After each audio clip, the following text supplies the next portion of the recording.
Hey dividend investors, today I'm going to talk to you about how you can get tax-free passive income in Canada. So, of course, our main goal on this channel is to make as much money as we can passively through dividends so that we can really just pay for our lives. But it does cost a lot of money, or it does take a lot of money to make a good amount of passive income when it comes to dividends. Different ETFs and different stocks can range from 1% dividends all the way up, actually even less than 1%, but all the way up to 11 and 12% dividends depending on the ETF or stock that you're really looking at. So let's just get down to it. A TFSA is a tax-free savings account. This is an account that you can get in Canada. Every year you can put a little bit more money into the account, and there is a cap on it. As of right now in 2021, the cap is $75,500 that you're allowed to put in there to make tax-free income. This can be from stock trading. You can do almost like daily trades, but you do tend to get looked at more quickly by the government if you're doing stuff like that, so I wouldn't. You're not supposed to be day trading in the TFSA.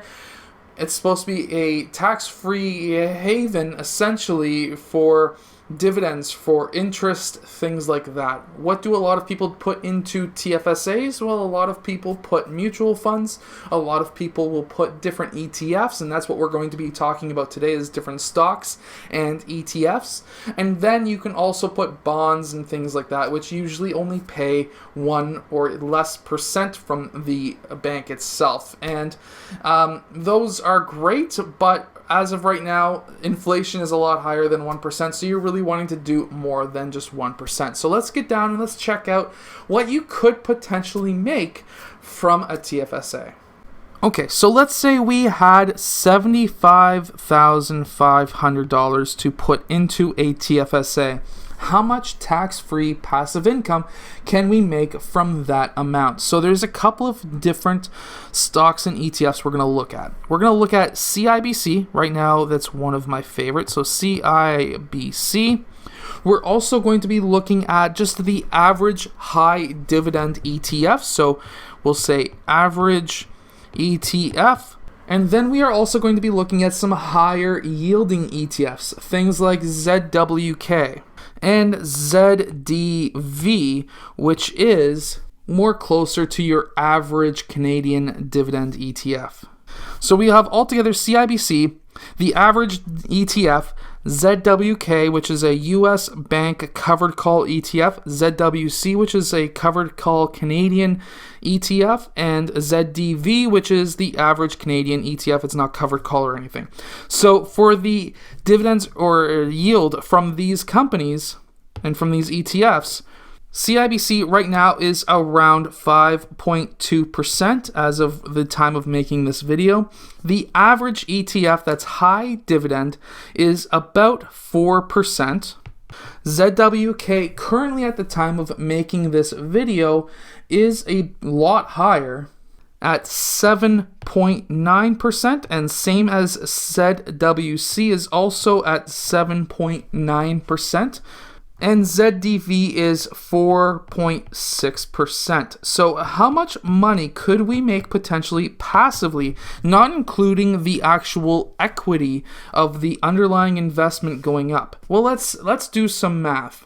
So we could assume to make in the range of, with CIBC, about $39.26.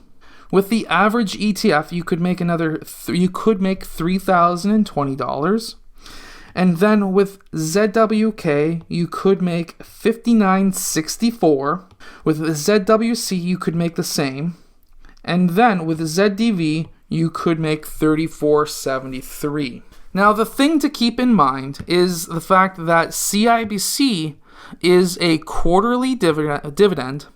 And the average ETF is usually also a quarterly dividend, which means that you get paid every 3 months.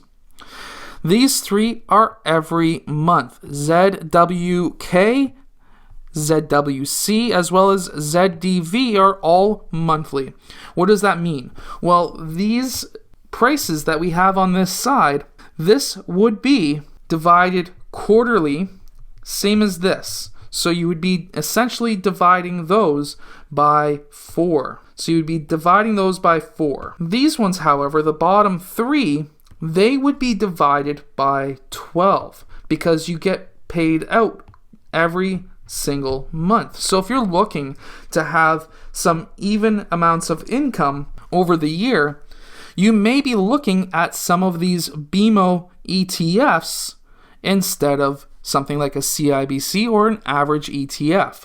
Meanwhile, I also would not be buying all of the just one of these out of these $75,500. I would actually be equaling it up and dividing it out between different ETFs so that now you can be more defensive in case, let's say, a CIBC fails, or doesn't necessarily fail, but has a bad couple of months or a bad couple of years.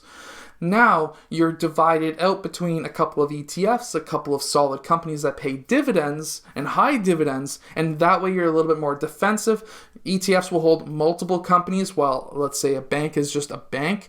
So that is how I would personally look at using it in TFSA, is by looking at different individual stocks for high dividend as well as high dividend ETFs.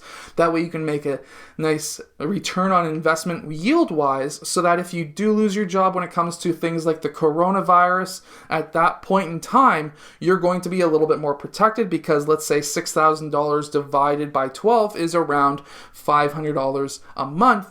That $500 can stretch super far, especially with it being tax-free, when you're only getting $2,000 from the government. I hope that this video has helped you. If it has, hit that like button and subscribe, and I'll see you guys again next time.